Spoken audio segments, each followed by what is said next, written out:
રાજકોટ શહેરના 18 વોર્ડની અંદર મહાનગરપાલિકા દ્વારા ડીઆઈ પાઇપલાઇનના સેટઅપથી પાણી વિતરણ અમે લોકો કરી રહ્યા છીએ.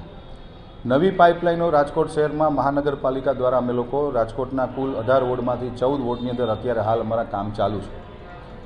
આપના દ્વારા જે પ્રશ્ન આવ્યો છે કે ક્યાંક ને ક્યાંક ગંદા પાણીની ફરિયાદ આવે છે, એ ફરિયાદનું તાત્કાલિક નિરાકરણ થવું જ જોઈએ. કારણ કે ક્યાંક ને ક્યાંક આવે છે, અમુક સોસાયટીમાં આવે છે, અમુક ઘરની અંદર ગંદા પાણીની ફરિયાદો પણ આવે છે. તો એ તાત્કાલિક નિરાકરણ થાય એના માટે વોર્ડ ઓફિસરની જવાબદારી પણ અમે લોકોએ ફિક્સ કરી છે અને જે તે વિભાગના પાણી અધિકારીઓ જે તે વોર્ડના એની પણ કડકમાં કડક એની જવાબદારી થાય છે ને એવી સૂચનાઓ મારા દ્વારા અમે લોકો આપે છે. એવા rare of the rare cases બનતા હોય છે, પરંતુ ક્યાંય પણ કોઈ પણ જગ્યાએ ફરિયાદ આવે તો મહાનગરપાલિકાનો કમ્પ્લેન નંબર પણ છે. એ કમ્પ્લેન નંબર ઉપર થઈ શકે અથવા અધરવાઇઝ વોર્ડ ઓફિસરે જે તે વોર્ડની વોર્ડ ઓફિસે જઈને પણ કોઈ પણ સિટીઝન ફરિયાદ કરી શકે છે, ઓનલાઈન પણ ફરિયાદ કરી શકે છે.